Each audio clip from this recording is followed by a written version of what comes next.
Pero el Espíritu dice claramente que en los últimos tiempos algunos apostatarán de la fe, escuchando a espíritus engañadores y a doctrinas de demonios. 1 Timoteo 4:1. Hay una batalla que se libra en el corazón mismo de la iglesia, no con espadas ni fuego, sino con melodías y palabras revestidas de belleza. Cada domingo, millones de cristianos alzan la voz, convencidos de ofrecer una adoración pura, mientras que, sin saberlo, abren sus almas a influencias que no provienen del Dios de la Biblia. No se trata de la música como mero arte, sino de la música como arma, ya sea en manos del Espíritu Santo o como herramienta de engaño.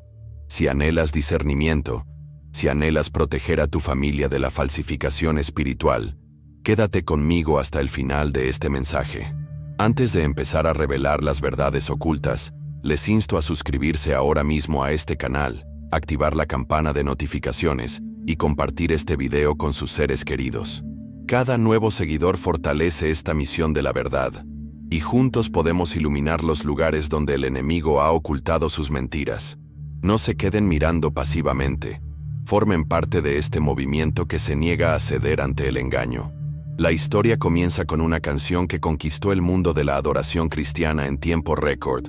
Oceans, Where Feet May Fail, de Hillsong United. Lanzada en 2013, se convirtió en un himno que recorrió continentes, idiomas y denominaciones. A primera vista, la letra parecía inofensiva, incluso inspiradora. Una metáfora de caminar sobre las aguas, como Pedro lo hizo al acercarse a Cristo. La música crece, las emociones se elevan, y las congregaciones lloran creyendo que están profundizando en la fe. Pero bajo la belleza poética, yace una peligrosa invitación que pocos se han atrevido a cuestionar. Cuando la canción declara, «Llévame, Espíritu, a donde mi confianza está sin límites», describe una imagen de entrega ilimitada. ¿Pero entrega a qué? La verdadera fe bíblica no es una temeridad ciega. Está arraigada en la palabra de Dios. Proverbios 14:15 nos advierte, «El simple todo lo cree, pero el prudente medita en sus pasos». La letra de Hillsong pide una fe sin discernimiento, sin límites, una postura que la Escritura identifica no como santidad, sino como ingenuidad fácilmente explotada por los engañadores. Y luego viene la capa más profunda. Se ha documentado que la iglesia Hillsong, origen de este himno, adopta elementos del misticismo de la nueva era, la espiritualidad contemplativa e incluso vínculos financieros con movimientos que se oponen abiertamente a la exclusividad de Cristo. Sus antiguos líderes respaldaron públicamente la atención plena y las prácticas orientales, integrándolas en la vida de la iglesia bajo el lema de la adoración moderna. Pero Jesús mismo declaró en Juan 14:6, «Yo soy el camino, la verdad y la vida. Nadie viene al Padre sino por mí». Ninguna técnica de meditación ni fórmula mística puede complementar ni reemplazar esta realidad. Mientras los adoradores cantaban «Océanos», creyendo invocar el Espíritu de Dios, quizá transmitían una atmósfera de espiritualidad desprovista de la reverencia bíblica, sustituida por experiencias impulsadas por las emociones. Es sutil, pero la sutileza es el arma más eficaz del enemigo. Recuerden las palabras de Pablo, «Aún Satanás se disfraza de ángel de luz». 2 Corintios 11:14. Cuando la belleza se separa de la verdad, lo que queda es seducción, no adoración. ¿Pero por qué es esto tan importante? Porque las canciones no son neutrales. Catequizan, enseñan teología de una manera que los sermones rara vez pueden, grabando ideas en el corazón con melodía. Cuando el mensaje de una canción reemplaza la reverencia con una emoción descontrolada, el efecto en el creyente es profundo. Con el tiempo, transforma su percepción de Dios, no el santo juez y salvador de las Escrituras, sino una fuerza vaga que responde a los sentimientos. La adoración entonces se vuelve menos una cuestión de verdad y más una euforia espiritual. El fundador de Hillsong, Brian Houston, ha sido criticado por predicar un evangelio diluido, evitando a menudo temas como el pecado, el arrepentimiento y el juicio de Dios. En cambio, el enfoque se centra en la positividad, la prosperidad y la experiencia emocional. Oceans encaja a la perfección en este marco. Inspirador, emotivo, universal, pero peligrosamente ambiguo. Romanos 6:23 nos recuerda, porque la paga del pecado es muerte, pero la dádiva de Dios es vida eterna en Cristo Jesús, Señor nuestro. Este es el Evangelio que salva, no una confianza vaga e ilimitada, desvinculada de la verdad del pecado y la redención. Así que la pregunta es, cuando cantas océanos, ¿exaltas al Dios de las Escrituras? ¿O sin darte cuenta, te unes a un movimiento que ha sacrificado la claridad doctrinal por el poder emocional? Si tu adoración se basa en cimientos que no están arraigados en la palabra, eres vulnerable a cualquier viento espiritual. Mi ruego es este: no cantes a ciegas, pon a prueba cada letra, sopesa cada emoción. Ancla tu fe, no en los sentimientos, sino en la palabra eterna de Dios. Y si quieres seguir aprendiendo a discernir las trampas que se esconden en canciones que parecen inofensivas, quédate conmigo, porque lo que viene a continuación te conmoverá aún más. La canción How He Loves, escrita a raíz de una tragedia y posteriormente amplificada por la David Crowder Band, llega envuelta en una emoción cruda. Habla de celos divinos, de amor comparado con un huracán, de intimidad con Dios en términos poéticos que llegan al corazón. Y sin embargo, debajo de la fuerza emocional, se encuentran imágenes que doblan y tuercen la verdad bíblica de quién es Dios. La letra, Él está celoso de mí, ama como un huracán, puede sonar apasionada, pero confunde el celo santo con el caos destructivo. Un huracán destruye, devasta, deja muerte a su paso. El amor de Dios, sin embargo, como se describe en 1 Corintios 13, es paciente, amable, duradero, nunca violento en su naturaleza. Cantar de otra manera no es simplemente una cuestión de estilo. Es teología revestida de melodía, que moldea a los creyentes para que imaginen a Dios como una fuerza de tormenta en lugar de un Padre de misericordia. Esta distorsión se agrava cuando la letra cambia a somos su porción y Él es nuestro premio. El Evangelio no es un juego de transacciones, donde Dios se reduce a un premio que ganamos o una posesión que reclamamos. Las Escrituras enseñan que la salvación es solo por gracia, porque por gracia sois salvos por medio de la fe. Y esto no de vosotros, sino que es don de Dios. Efesios 2:8-9. Cuando el mensaje de la gracia se convierte en un intercambio competitivo, la esencia del Evangelio se intercambia por el esfuerzo humano.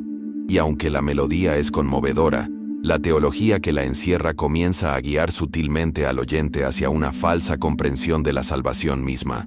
El problema es aún más profundo.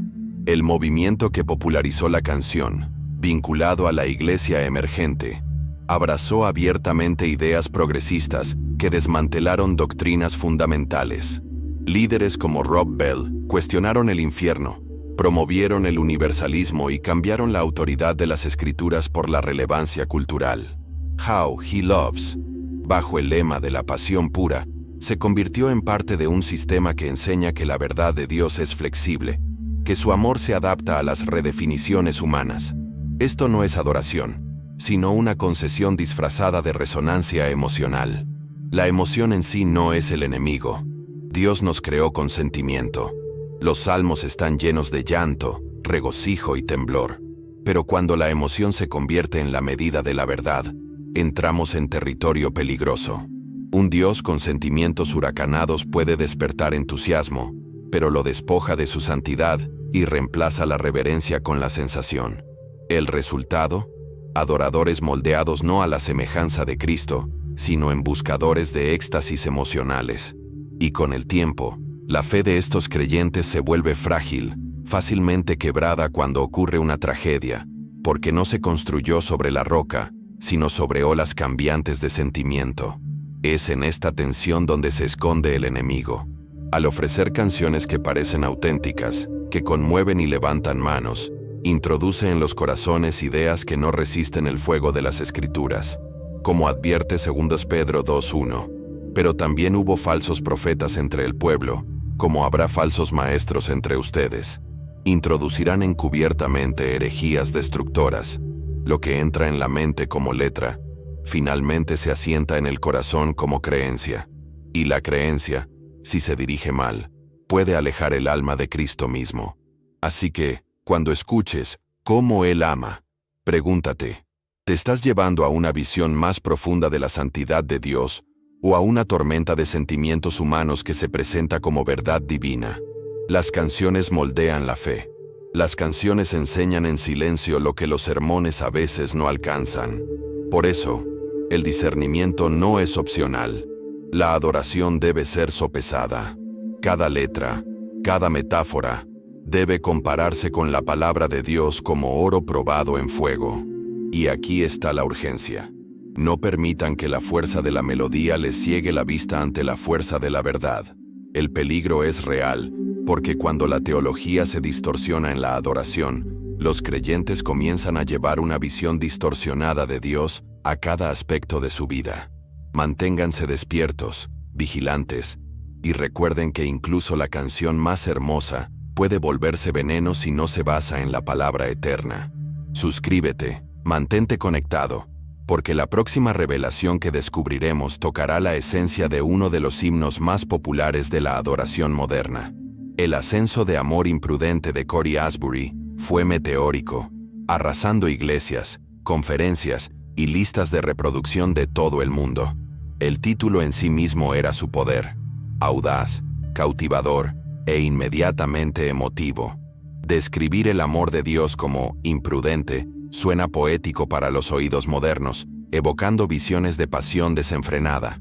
Pero lo que es poético para el hombre puede ser blasfemo para el cielo. Llamar imprudente al amor de Dios es acusarlo de ser descuidado, irresponsable o impulsivo. Sin embargo, la Escritura testifica: en cuanto a Dios, perfecto es su camino.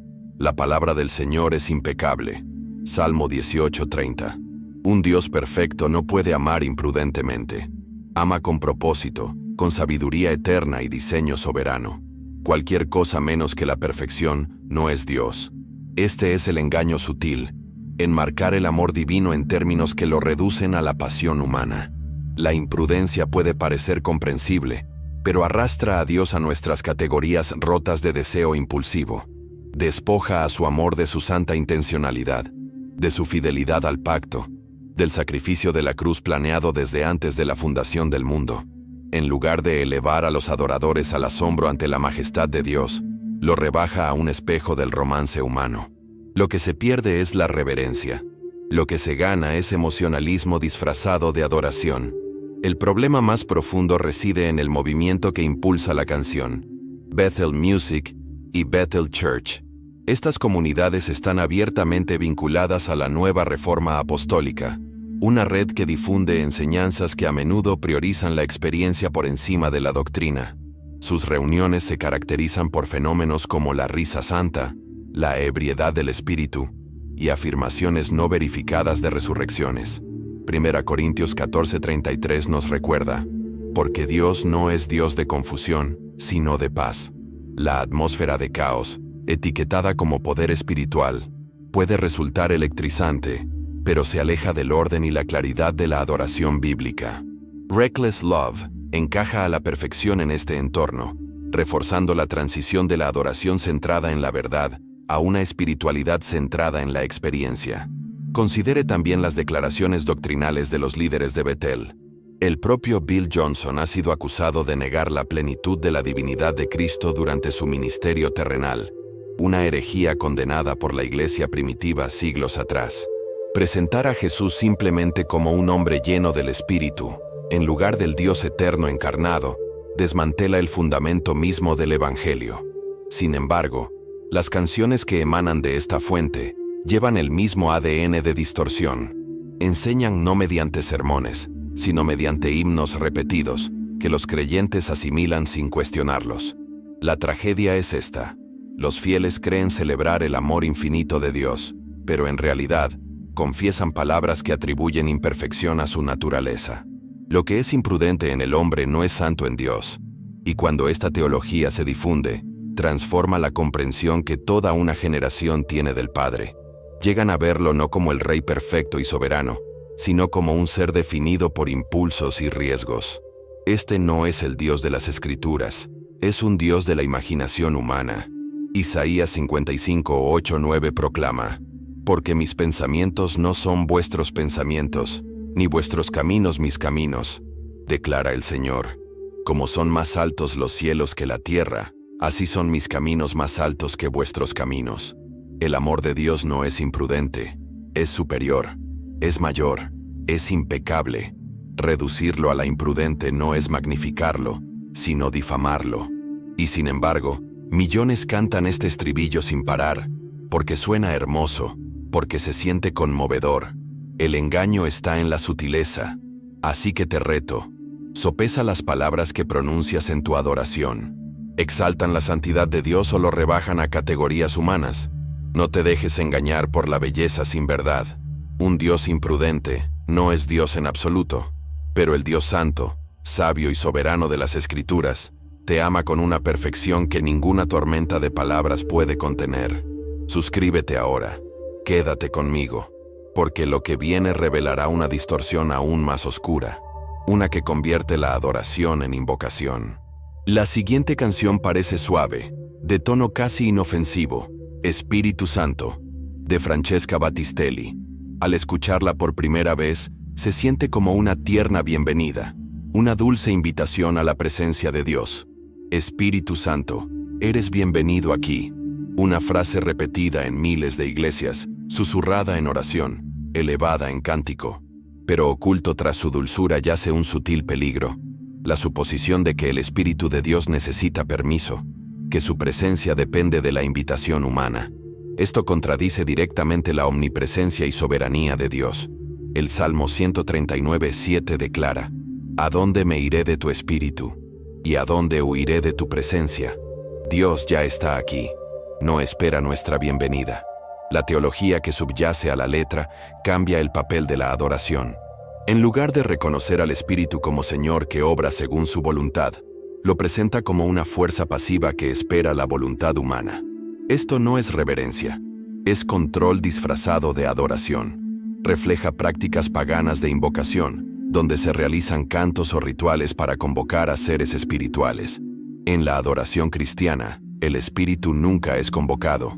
Él guía, convence, llena, pero siempre según la voluntad del Padre y del Hijo, no al llamado de una melodía. El peligro aumenta cuando esta canción se combina con prácticas como el remojo, donde los creyentes se tumban en el suelo escuchando música repetitiva, buscando estados alterados de conciencia. Esto se asemeja mucho más a la meditación hindú o al trance budista que a la adoración bíblica. Las Escrituras nunca instruyen a los creyentes a buscar trances o experiencias místicas. En cambio, la función del Espíritu es glorificar a Cristo, guiar a la verdad y equipar a la Iglesia para la santidad. Tratarlo como una energía que puede ser activada por la atmósfera no es adoración, sino manipulación. Las raíces de este movimiento se remontan a la espiritualidad contemplativa, con prácticas como la lectio divina y la oración centrante. Si bien se presentan como antiguos y espirituales, estos métodos tienen su origen en el misticismo, condenado por los reformadores por ser antibíblico. Líderes como Richard Foster y Dallas Willard promovieron abiertamente estas ideas, mezclando el cristianismo con prácticas ajenas a las Escrituras. Y, sin embargo, a través de canciones como Espíritu Santo, estas influencias se infiltran en la adoración sin ser notadas, envueltas en un tierno coro. Esto es de suma importancia porque la adoración moldea la teología, y la teología moldea la vida. Si enseñamos a los creyentes que el Espíritu nos espera, cultivamos la arrogancia. Si les enseñamos que la repetición y la atmósfera pueden controlar a Dios, abrimos la puerta a prácticas ocultas bajo el pretexto de la adoración. Juan 16:13 lo deja claro. Cuando venga el Espíritu de verdad, Él os guiará a toda la verdad. No hablará por su propia cuenta, sino que hablará solo lo que oiga. El Espíritu no es una energía impersonal a la que se pueda recurrir. Él es el Dios vivo. Así que, cuando se canta esta canción, miles, sin saberlo, confiesan una teología que rebaja a Dios y eleva al hombre. Cambia la postura de adoración, de la sumisión a la manipulación. Y aunque suena suave, tiene dientes tan afilados que devoran el discernimiento. Así es como funciona el engaño. No con mentiras estridentes, sino con distorsiones susurradas. Cuida tu adoración, cuida tu mente, no cantes a ciegas, examina cada letra bajo la luz radiante de las Escrituras. Si no se sostiene, debe desecharse, por muy hermosa que parezca. Así es como protegemos a nuestras familias e iglesias de las transgresiones espirituales. Quédate conmigo, porque la próxima revelación expondrá quizás la distorsión más peligrosa de todas, una canción que transforma la eternidad misma. Luego viene I Can Only Imagine the Mercy Me, quizás la canción cristiana más querida de todos los tiempos. Ha llenado estadios, consolado a los dolientes en los funerales e inspirado a innumerables creyentes con su visión del cielo. En apariencia, es inspiradora, tierna, incluso santa. Pero su poder no reside en lo que dice, sino en lo que no dice. La canción imagina el cielo a través de la lente de la emoción terrenal. ¿Bailaré? ¿Cantaré? ¿Guardaré silencio?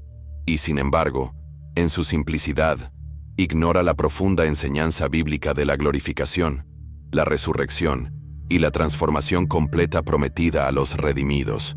Esta omisión no es pequeña. Al presentar el cielo como una extensión de la experiencia terrenal, la canción corre el riesgo de reducir la eternidad al sentimentalismo. La Biblia no describe el cielo como un escenario para nuestras expresiones emocionales, sino como una realidad donde los redimidos son completamente transformados, liberados del pecado, revestidos de incorrupción. 1 Corintios 15, 51-52 proclama: No todos dormiremos, pero todos seremos transformados en un instante, en un abrir y cerrar de ojos, a la final trompeta. El cielo no se trata de preguntarnos cómo nos sentiremos, se trata de ser glorificados en la presencia de Cristo. El peligro sutil es este. Millones cantan esta canción en funerales y momentos de duelo, recibiendo un consuelo hermoso pero incompleto. Sugiere que imaginar el cielo es suficiente preparación para la eternidad. Pero el Evangelio declara lo contrario. Jesús dijo en Juan 3:3, de cierto te digo, el que no nace de nuevo no puede ver el reino de Dios. La eternidad no se asegura con la imaginación, se asegura con el arrepentimiento y la fe en Cristo. Sin esto, ningún sentimentalismo puede salvar. Detrás de la canción se esconde otra preocupación: la cultura del cristianismo positivo. El líder de Mercy Me, Bart Millard, se convirtió en una voz dentro de un movimiento que a menudo evita predicar sobre el pecado, el juicio y el infierno. Se centra en la inspiración, la esperanza y el consuelo, todos ellos buenos, pero al carecer de arrepentimiento, se convierten en veneno disfrazado de medicina. I Can Only Imagine prospera en este contexto, ofreciendo aliento emocional mientras elude las duras verdades que conducen a la salvación genuina. El éxito comercial de la canción, llegando incluso a las listas de popularidad seculares, revela esta concesión. Un evangelio que no ofende a nadie no es el evangelio de las Escrituras. 1 Corintios 1:23 lo deja claro. Pero nosotros predicamos a Cristo crucificado, escándalo para los judíos y locura para los gentiles. La verdadera predicación del evangelio divide, confronta el pecado, exige transformación. Pero esta canción, aunque conmovedora, invita al oyente a un consuelo sin confrontación. Por eso es importante el discernimiento. La comodidad no es mala, pero la comodidad sin verdad es mortal. Una visión falsa del cielo puede adormecer a las almas con una falsa seguridad de salvación. Imaginen la tragedia de estar ante Cristo en ese último día, después de haber cantado sobre el cielo toda la vida, solo para escuchar las palabras de Mateo 7:23. Jamás os conocí. Apartaos de mí, hacedores de maldad. Este es el riesgo cuando la adoración elude el peso de la verdad. Así que, amados, pongan a prueba incluso las canciones que más los conmueven. No permitan que la emoción los ciegue a la teología. El cielo no se trata de lo que imaginamos. Se trata de la realidad de un Dios santo que redime a un pueblo pecador mediante la sangre de Cristo. Cuiden su corazón. Fundamenten su adoración en la palabra. Y si están listos para seguir exponiendo las trampas ocultas de la adoración moderna, manténganse suscritos, porque los disfraces del enemigo se vuelven más sutiles con cada generación. El campo de batalla de la adoración no se limita a un puñado de himnos populares. Se extiende a un patrón más amplio, donde la belleza se convierte en un arma y la melodía se aprovecha para moldear la teología. Para cuando los creyentes terminan de cantar estas canciones, su visión de Dios suele haber cambiado, a veces sutilmente, a veces drásticamente. Y cabe preguntarse, ¿quién es realmente exaltado cuando se elevan estas letras?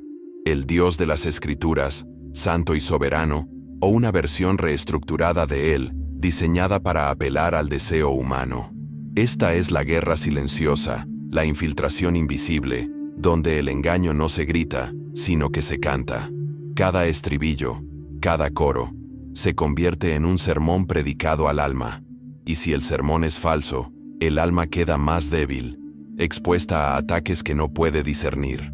Cuando los padres de la iglesia primitiva combatían las herejías, combatían palabras, doctrinas y filosofías.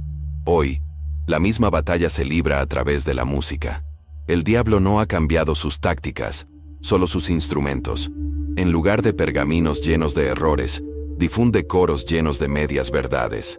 En lugar de filósofos, usa líderes de adoración. Lo que está en juego sigue siendo el mismo: el destino eterno de las almas que confían más en lo que cantan que en lo que estudian. Y aquí radica la tragedia. Las canciones se recuerdan mucho después de que los sermones se olvidan. Lo que se arraiga en la melodía a menudo permanece para toda la vida. Por eso, el llamado al discernimiento en la adoración no es opcional, es urgente. Existe la tendencia a desestimar las preocupaciones como una reacción exagerada, a afirmar que las letras son meras metáforas, poesía inofensiva. Pero las Escrituras nos advierten que no subestimemos el poder de las palabras. Proverbios 18:21 dice: la lengua tiene poder de vida y muerte. Si las palabras tienen tanto peso, ¿cuánto más cuando se cantan en el culto, repitiéndose semana tras semana, hasta que se convierten en una verdad incuestionable en el corazón? Una canción que distorsiona el carácter de Dios no solo entretiene, transforma la fe misma. Consideren la facilidad con la que los creyentes defienden estas canciones.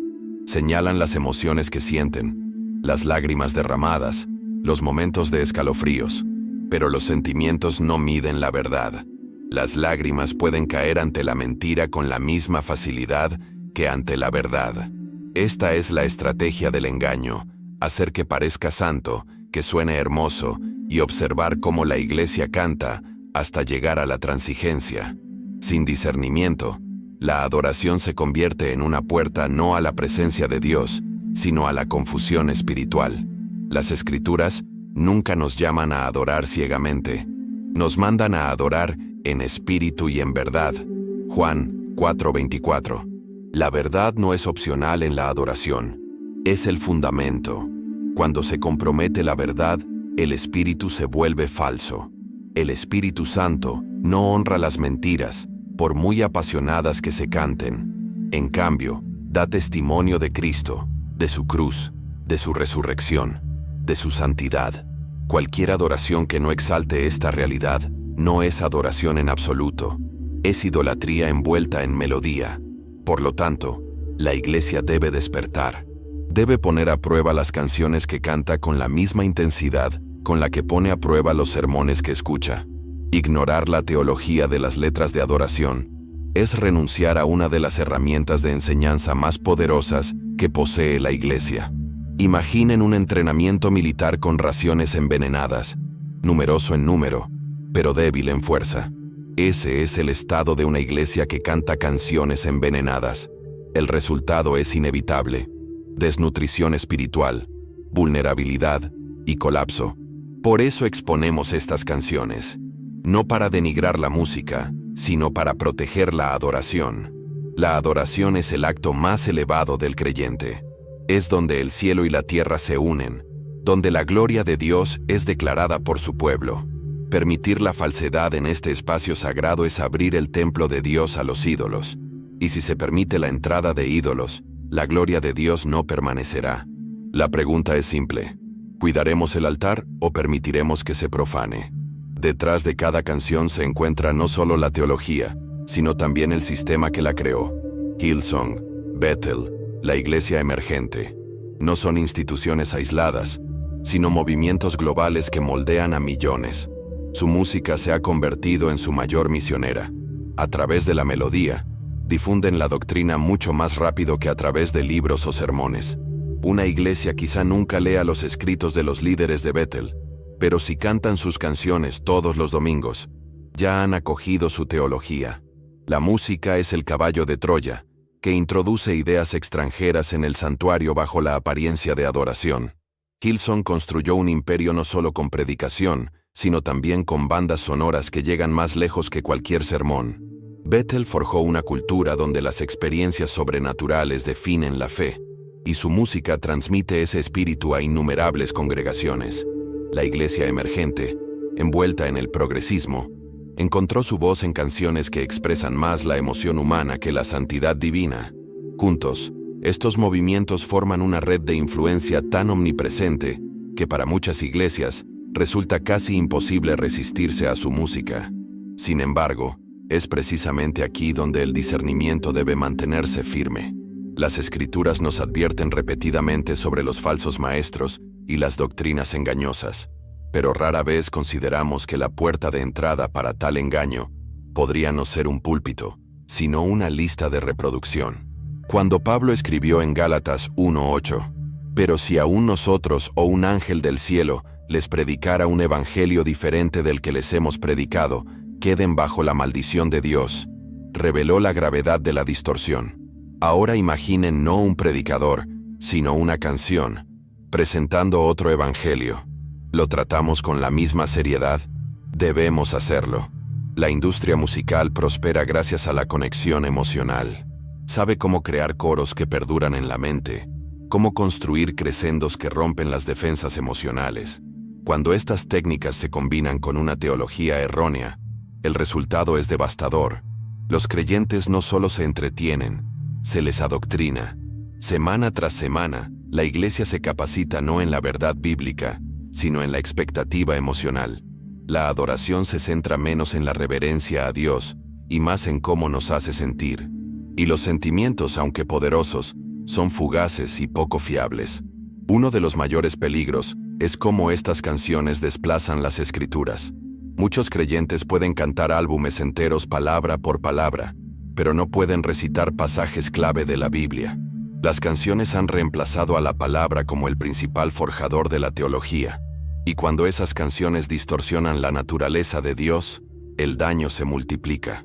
Surge una generación que conoce la melodía pero no la verdad, el ritmo pero no la reverencia. Así es como el engaño se infiltra en los cimientos mismos de la fe. Pero la esperanza no está perdida. El mismo poder que la música tiene contra el engaño, también lo tiene contra la verdad. Las canciones arraigadas en las Escrituras, arraigadas en el Evangelio y llenas de reverencia, pueden afianzar la fe con la misma fuerza que las canciones falsas la distorsionan. La decisión es nuestra. ¿Consumiremos todo lo que se nos ofrezca o exigiremos pureza en las palabras que pronunciamos ante un Dios santo? Por eso, el discernimiento debe ir más allá de las preferencias. No se trata de si la canción suena bien, si la melodía nos conmueve o si encaja con la cultura. Se trata de si exalta a Cristo en verdad. La adoración es sagrada, no entretenimiento. Tratarla como algo menos que eso es deshonrar a Dios y poner en peligro las almas. Así que, amados, comencemos a ver las canciones no como neutrales, sino como portadoras de doctrina. La doctrina cantada es doctrina creída. La doctrina creída es el destino sellado. Es importante comprender que el engaño en la adoración no es nuevo. A lo largo de la historia, la adoración falsa ha sido una de las principales herramientas del enemigo. Desde que Israel se inclinó ante el becerro de oro llamándolo una fiesta para el Señor, hasta los rituales paganos disfrazados de devoción, el patrón se repite. Satanás no exige que los adoradores rechacen a Dios por completo. Solo necesita que lo adoren equivocadamente, que le atribuyan lo que no le pertenece, que mezclen la verdad con el error. Y la música siempre ha sido uno de los medios más eficaces para lograrlo. En el desierto, Israel fue advertido de adorar a Dios como Él lo había ordenado, no según su imaginación. Sin embargo, una y otra vez cayeron en el sincretismo, combinando la adoración a Yahvé con las prácticas de las naciones vecinas. Hoy, El patrón regresa con un disfraz moderno. En lugar de becerros de oro tenemos himnos de oro. En lugar de cantos paganos, tenemos coros que evocan misticismo. La esencia del engaño es la misma, una adoración moldeada no por la palabra de Dios, sino por el deseo humano y la influencia cultural. Los profetas despotricaron contra la adoración falsa, advirtiendo que Dios no acepta todo cántico cantado en su nombre. Amós 5:23 proclama con fuerza: abajo el estruendo de sus cánticos, no escucharé la música de sus arpas. A Dios no le impresiona la melodía divorciada de la obediencia. Él desea la adoración en verdad, no el ruido que halaga los oídos mientras corrompe el alma. La tragedia es que los creyentes modernos a menudo asumen que la sinceridad por sí sola hace aceptable la adoración, pero la sinceridad en el error sigue siendo engaño.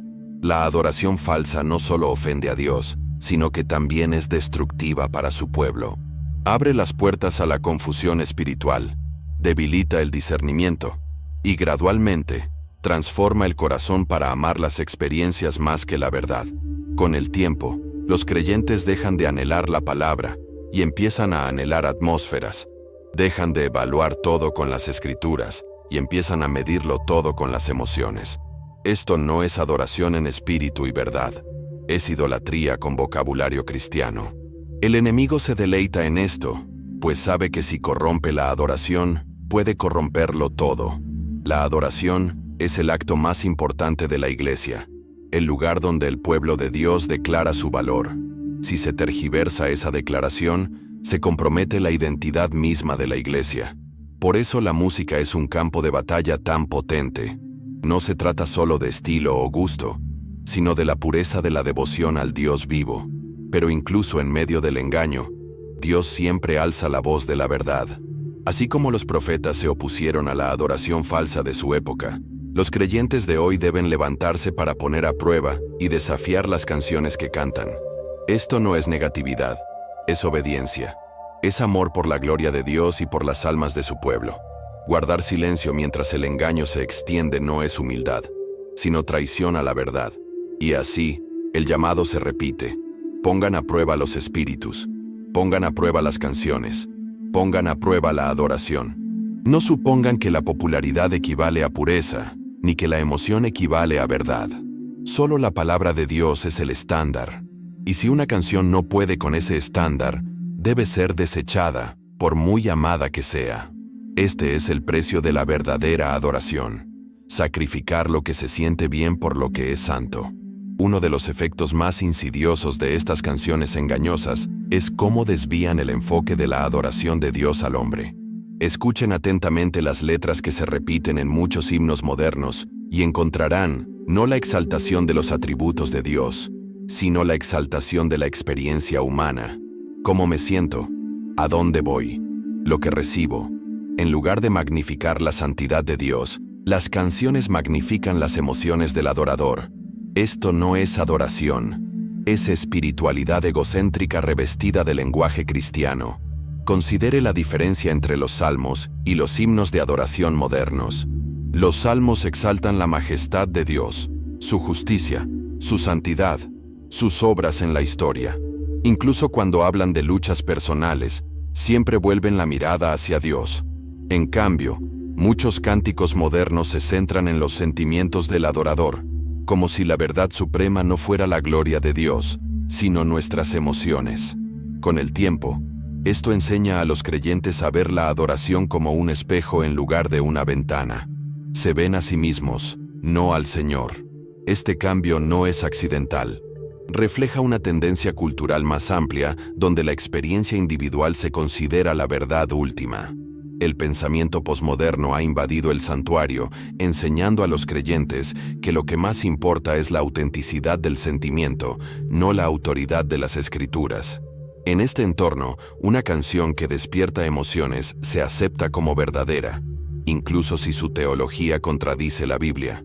El estándar de adoración se convierte en sinceridad, no en verdad. Pero Dios nunca ha aceptado la adoración según los términos del hombre. Exige adoración según los suyos. El peligro es que esto cree una generación de creyentes que equiparan la presencia de Dios con sus sentimientos. Cuando la música se intensifica y se conmueven, creen que Dios está cerca, pero cuando no sienten nada, asumen que está ausente. Esta es una mentira que esclaviza a los creyentes a un ciclo de altibajos emocionales. La verdadera adoración nos ancla en el carácter inmutable de Dios, no en la volatilidad de nuestras emociones. Confundir ambas cosas es construir la fe sobre arena. Con el tiempo, esta adoración centrada en el hombre produce discípulos débiles. Cuando llegan las pruebas, las emociones se desvanecen y la fe se derrumba.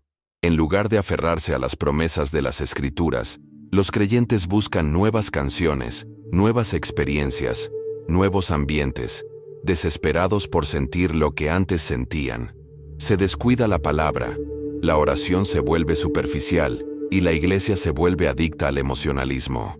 Todo esto comienza con canciones que sutilmente desplazan el centro de la adoración de Dios al yo. La ironía es que estas canciones a menudo hablan de rendición, de entregarlo todo a Dios. Sin embargo, en su estructura, colocan al hombre en el centro. La melodía se expande en torno a los sentimientos del adorador, la letra regresa a sus deseos. Dios es mencionado, sí, pero como un personaje secundario en la historia de la experiencia humana. Esto no es rendición, sino autoexaltación con un toque espiritual. Amados, la verdadera adoración es lo opuesto. Destrona el yo y entroniza a Dios. Silencia nuestras emociones bajo el peso de su palabra. Magnifica su gloria por encima de nuestras necesidades. Cualquier otra cosa no es adoración, por muy hermosa que suene. Por eso, el llamado es claro. Examina las canciones que cantas.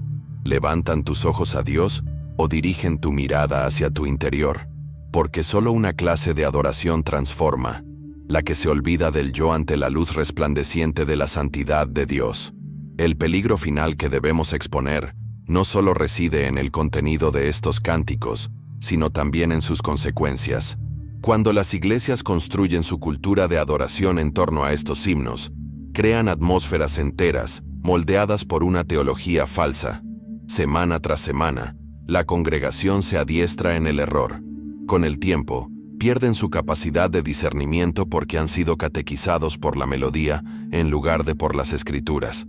La adoración se convierte en una caja de resonancia del engaño, donde la verdad se ve ahogada por el volumen. Esto afecta no solo a creyentes individuales, sino a movimientos enteros. Las iglesias conocidas por su estilo de adoración, a menudo se hacen conocidas también por sus concesiones teológicas. La música es la puerta de entrada, el cebo, y una vez aceptada, abre la puerta a las enseñanzas más amplias de esos movimientos. Una iglesia que canta canciones de Hillsong, a menudo termina adoptando la teología de Hillsong.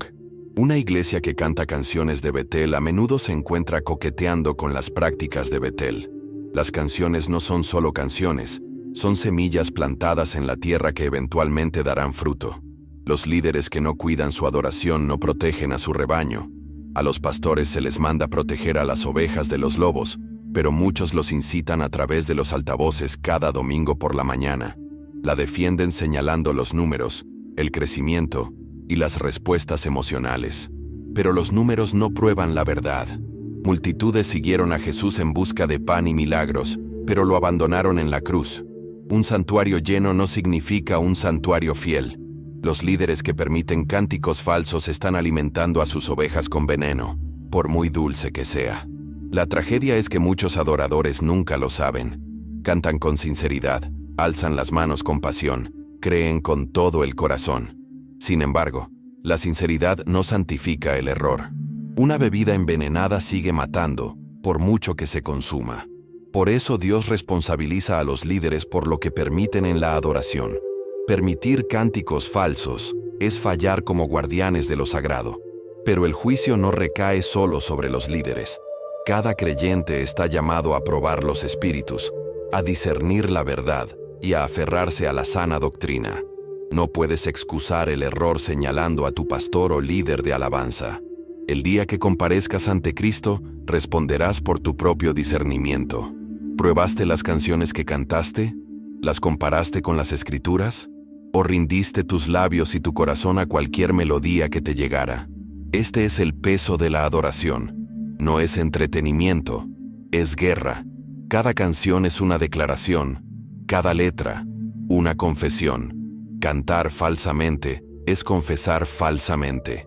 Y la confesión moldea la fe, y la fe determina el destino. Por eso lo que está en juego es eterno.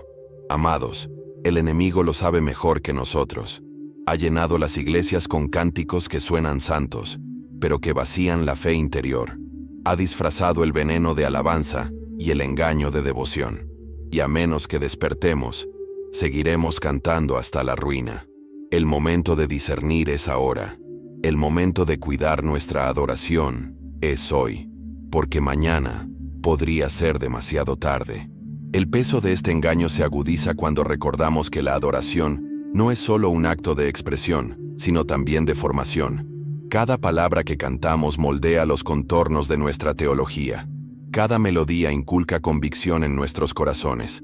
Si lo que cantamos es verdadero, la verdad se arraiga y nos fortalece. Si lo que cantamos es distorsionado, la distorsión se infiltra profundamente en nuestra alma. La adoración no es neutral, discípula. Y cuando las canciones cargadas de error dominan la iglesia, el pueblo de Dios es discipulado no por la palabra, sino por verdades falsas disfrazadas de alabanza. Por eso las Escrituras vinculan repetidamente la adoración con el conocimiento. Oseas 4:6 declara: «Mi pueblo fue destruido por falta de conocimiento».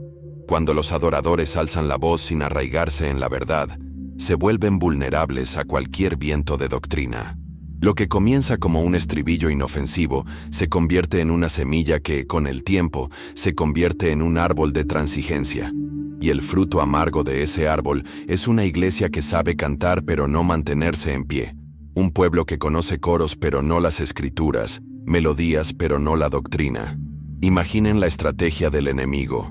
No necesita silenciar a la iglesia, solo necesita llenarla de mentiras disfrazadas de música. No necesita destruir la adoración, solo necesita corromperla.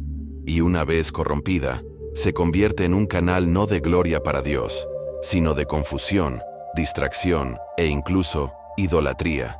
Por eso, la batalla por la adoración no se trata de preferencias de estilo o gusto, sino de verdad o falsedad, luz u oscuridad, vida o muerte. Cuando Israel fue extraviado por la adoración falsa, la consecuencia siempre fue el juicio. Dios nunca pasó por alto la devoción corrompida. Ya fuera fuego extraño en el templo o cánticos cantados sin obediencia, su respuesta fue la misma: rechazo. Él es santo y exige santidad en la adoración. Pensar que aceptará nuestros cánticos simplemente porque son sinceros es malinterpretar su naturaleza. La sinceridad no puede santificar el error. Solo la verdad puede. Y sin embargo, incluso aquí, hay esperanza. Por cada canción falsa, hay himnos y cánticos arraigados en las Escrituras que declaran a Cristo crucificado y resucitado, magnifican la santidad de Dios y anclan al creyente en la verdad. El llamado no es a silenciar la música, sino a purificarla, a reemplazar el engaño con la verdad, a inundar la iglesia no con coros vacíos, sino con letras que proclamen el Evangelio con claridad y poder. Esta es la reforma que la iglesia necesita, no en la melodía, sino en la teología. La decisión está ante nosotros. ¿Seguiremos consumiendo todo lo que sea popular, todo lo que nos emocione, todo lo que nos haga sentir bien? ¿O tendremos el valor de mantenernos al margen, de poner a prueba cada letra, de exigir la verdad aunque nos cueste popularidad? El verdadero adorador no es el que canta más fuerte, sino el que adora en espíritu y verdad. Y la verdad es costosa, exige sacrificio, requiere discernimiento, pero al final vale la pena, porque la verdad nos lleva a Cristo, y solo Cristo salva. Así que, amados, el reto es este: examinad vuestra adoración, poned a prueba vuestras canciones, purificad vuestra alabanza, porque los labios que cantan son los mismos labios que confiesan, y lo que confiesan moldea vuestra eternidad. No toméis a la ligera lo que ponéis en vuestra lengua. La adoración es santa, que sea verdaderamente santa. La sutil infiltración del enemigo en la música revela algo más profundo en nuestros corazones. A menudo anhelamos la experiencia de Dios más que a Dios mismo. Las canciones que priorizan el sentimiento sobre la verdad prosperan porque satisfacen este anhelo. Prometen un encuentro, una atmósfera, una emoción. Y aunque la emoción no tiene nada de malo, cuando se convierte en el objetivo, la adoración se invierte. Buscamos la euforia del momento en lugar de la santidad de Dios. Y poco a poco, sin darnos cuenta, nuestra devoción se desplaza de Dios al sentimiento de Dios. Este cambio explica por qué muchas iglesias defienden estas canciones con tanta vehemencia. No defienden la teología, defienden la experiencia. No argumentan con las escrituras, sino con el testimonio. Pero sentí a Dios cuando la canté. La medida se ha convertido en sensación, no en revelación. Y esto es peligroso, pues las escrituras nos advierten que incluso Satanás puede disfrazarse de ángel de luz. Si puede disfrazarse de luz, puede disfrazarse de sentimiento. No toda sensación en la adoración proviene de Dios. Algunas son falsificaciones diseñadas para esclavizar los corazones al ciclo de la adicción emocional. Esta adicción transforma la iglesia. Los servicios de adoración se convierten en conciertos. Los líderes se convierten en artistas. El objetivo es recrear el mismo clímax emocional semana tras semana. Y cuando este clímax desaparece, la gente se va con la sensación de que la adoración fue árida o vacía. Pero la adoración no se mide por cuán elevada nos elevó la música, sino por cuán fielmente exaltó a Cristo. Si la adoración no confronta el pecado, proclama la cruz y magnifica la santidad, no es adoración, por muy conmovedora que sea. Considere las consecuencias para el discipulado. Un creyente entrenado para buscar sentimientos se derrumbará ante las pruebas. Cuando las tormentas de la vida azotan, la euforia emocional se desvanece, y sin el ancla de la verdad, su fe se derrumba. Por eso tantos se desvían. Fueron discipulados por la emoción, no por las escrituras. Su fe se cimentó sobre la arena de las sensaciones, no sobre la roca de Cristo. Y cuando soplaron los vientos, cayeron. Esta es la tragedia silenciosa que se desarrolla en las iglesias hoy. Pero esto no tiene por qué ser el final de la historia. La adoración puede ser redimida. Las iglesias pueden reeducar a sus feligreses para que anhelen la verdad por encima de los sentimientos. Las canciones pueden elegirse no por su popularidad, sino por su fidelidad a las escrituras. Los líderes pueden mantenerse firmes con valentía, incluso si eso significa rechazar lo que la multitud ama.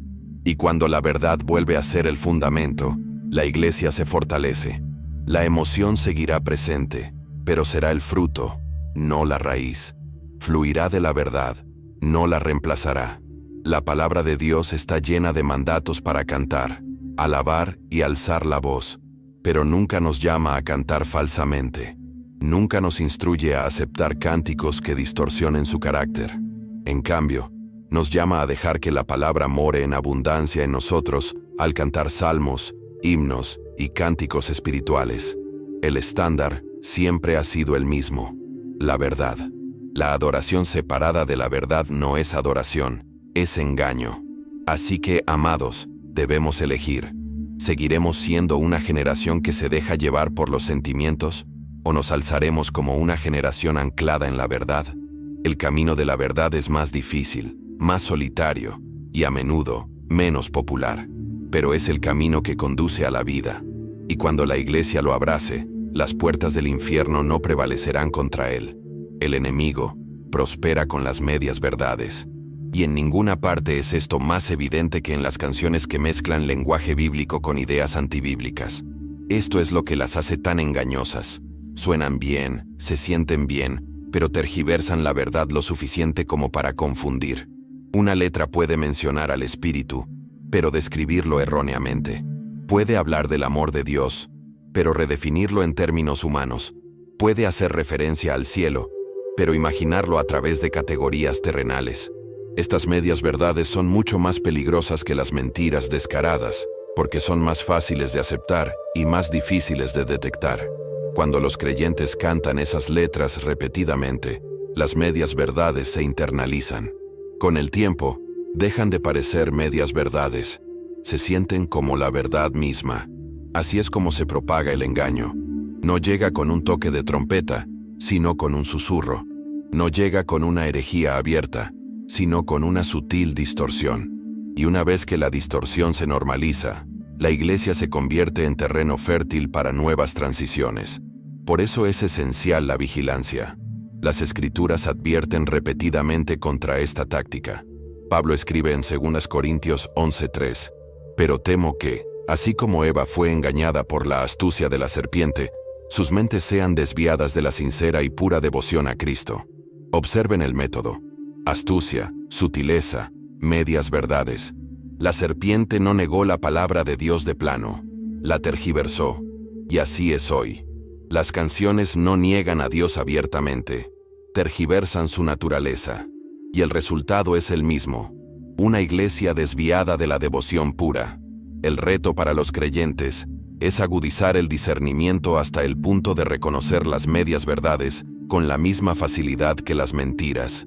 Esto requiere una profunda inmersión en las Escrituras. Sin la palabra, los creyentes no pueden distinguir entre el sonido de la verdad y el eco del engaño. Un adorador que no conoce la Biblia es vulnerable a cualquier letra. Por eso Satanás ataca la palabra, porque sin ella, los adoradores están indefensos. Pero imaginen lo contrario: una iglesia saturada de las Escrituras, que examina cada letra, rechaza la distorsión y exige la verdad. Una iglesia así no solo resistiría el engaño, sino que también brillaría como un faro en un mundo ahogado en mentiras. Su adoración tendría poder, no por la euforia emocional, sino por la confirmación de la verdad por parte del Espíritu. Y donde el Espíritu confirma la verdad, reina la libertad. Esta es la visión de lo que la iglesia puede ser si purifica su adoración. Sin embargo, esto requiere valentía. Implica abandonar las canciones queridas. Implica oponerse a las modas. Implica soportar las críticas. Pero ¿no es esto a lo que Cristo nos llamó? No nos llamó a ser amados por el mundo, sino a mantenernos apartados, a ser santos, a ser fieles. Y la santidad tiene un precio. Cuesta popularidad, comodidad y facilidad, pero la recompensa es eterna. Así que debemos decidir: ¿amamos a Dios lo suficiente como para proteger su adoración? ¿Nos importan las almas lo suficiente como para denunciar el engaño, incluso cuando ofende? La decisión está ante nosotros, y no puede demorarse, porque cada domingo que pasa con cánticos falsos es otro domingo donde el engaño se extiende más profundamente en el corazón de la iglesia. La tragedia más profunda de la adoración falsa es que le roba la gloria a Cristo. Las canciones que diluyen el pecado, ignoran el arrepentimiento y exaltan la emoción le quitan peso a la cruz. Presentan la salvación como un sentimiento, no como un sacrificio. Hacen del cielo un sueño, no una promesa sellada con sangre. Y al hacerlo, desvían la adoración del Evangelio a una ilusión moldeada por él. Esto no es poca cosa, es la esencia misma de la fe, porque si el Evangelio se pierde en la adoración se pierde por completo. Cristo no murió para que cantáramos himnos vagos y emotivos. Murió para salvar a los pecadores, para reconciliarnos con Dios, para mostrar su gloria por la eternidad. La adoración sin la cruz no es adoración, es idolatría. Las canciones que evitan el pecado, el arrepentimiento y el juicio pueden sonar inspiradoras, pero son vacías. Proclaman a un Dios que no exige nada, a un Cristo que no salva nada, y a un Espíritu que no santifica nada. Esto no es cristianismo, es una falsificación. Por eso Pablo decidió no saber nada más que de Cristo y de este crucificado. 1 Corintios 2:2. El Evangelio no es un tema opcional, es el centro de toda adoración. Toda canción debe apuntar a Cristo, a su obra, a su gloria. Cuando las canciones no logran esto, fracasan por completo. Pueden llenar estadios, pero no llenan el cielo, porque el cielo no se llena con las alabanzas de coros humanistas, sino con la adoración eterna al Cordero inmolado. La visión del Apocalipsis es clara. La adoración en la eternidad se centra en el trono, en el Cordero, en su sangre, en su victoria. No hay lugar para sentimentalismos vagos. No hay espacio para egocentrismo emocional. Los cánticos del cielo son cánticos de verdad, de santidad y de gloria. Si esta es la adoración de la eternidad, ¿no debería ser también la adoración de hoy? ¿Por qué nos prepararíamos para la eternidad con cánticos inapropiados para el cielo? La respuesta es aleccionadora. Muchos se han acostumbrado tanto a la adoración falsa que la verdadera les resulta extraña. Cuando las canciones exaltan solo a Cristo, algunos las encuentran aburridas. Cuando las letras proclaman el pecado y la salvación, algunos las encuentran duras. Esto revela no solo la corrupción de la adoración, sino también la corrupción del corazón. Porque un corazón que ama a Cristo nunca se cansará de las canciones que lo exaltan. Así que la obra que tenemos por delante no es simplemente reformar las canciones, sino reformar los corazones. La adoración comienza en el corazón, y si el corazón anhela el yo, las canciones lo seguirán. Pero si el corazón anhela a Cristo, las canciones cambiarán. La reforma que buscamos comienza con el arrepentimiento, con cambiar de la devoción centrada en el hombre a la adoración centrada en Cristo. Solo entonces las canciones de la Iglesia reflejarán la gloria de Dios. Amados, esta no es una batalla por la música, es una batalla por el Evangelio mismo. Si Cristo no está en el centro, entonces la canción no es adoración. Y si el Evangelio no se proclama, entonces la canción no es verdad. Debemos regresar a Cristo, a su cruz, a su palabra. Cualquier cosa menos es un fracaso. Cualquier cosa menos es traición al Dios que dio a su Hijo por nosotros. Y así llegamos a la cruda realidad. La adoración se ha convertido en uno de los mayores campos de batalla de nuestro tiempo. El enemigo conoce su poder y lo ha infiltrado con precisión. Las canciones ahora moldean la teología más que los sermones. Las letras disipulan más que los predicadores. Las melodías influyen más que las escrituras. Y si la Iglesia no despierta, seguirá cantando hasta llegar a la concesión, inconsciente del veneno que consume. Pero la conciencia está aumentando. Se escuchan voces que claman, exponiendo el engaño, instando a la Iglesia a volver al fundamento de la verdad. Este no es un llamado a silenciar la música, sino a santificarla. No es un llamado a abandonar la adoración, sino a purificarla. La solución no es dejar de cantar, sino cantar correctamente. Llenar el santuario con palabras que se alineen con la palabra, con cánticos que magnifiquen a Cristo, con himnos que proclamen el Evangelio en su plenitud. Esta reforma comienza con las personas. Comienza contigo. Comienza al elegir la verdad sobre la popularidad, el discernimiento sobre la comodidad, las escrituras sobre la sensación. Comienza al negarte a dejar que tus labios canten lo que la Biblia no puede confirmar. Comienza con la valentía para oponerte a las tendencias y declarar que la adoración pertenece solo a Dios y debe reflejar su verdad. También comienza con líderes dispuestos a asumir el costo. Pastores que priorizarán las canciones fieles sobre las populares. Líderes de alabanza que priorizarán la verdad sobre la emoción. Iglesias que custodiarán el altar con vigilancia. Esto no será fácil. Implicará abandonar canciones que muchos adoran. Implicará enfrentar críticas, perder miembros y soportar la incomprensión. Pero la fidelidad siempre ha sido costosa. Y al final, la única aprobación que importa es la de Dios. La visión es clara. Una iglesia que canta la verdad. Un pueblo moldeado por las Escrituras. Una generación arraigada en Cristo. Imaginen santuarios llenos no de himnos vagos, sino de cánticos que exaltan al Cordero, proclaman el Evangelio y declaran la santidad de Dios.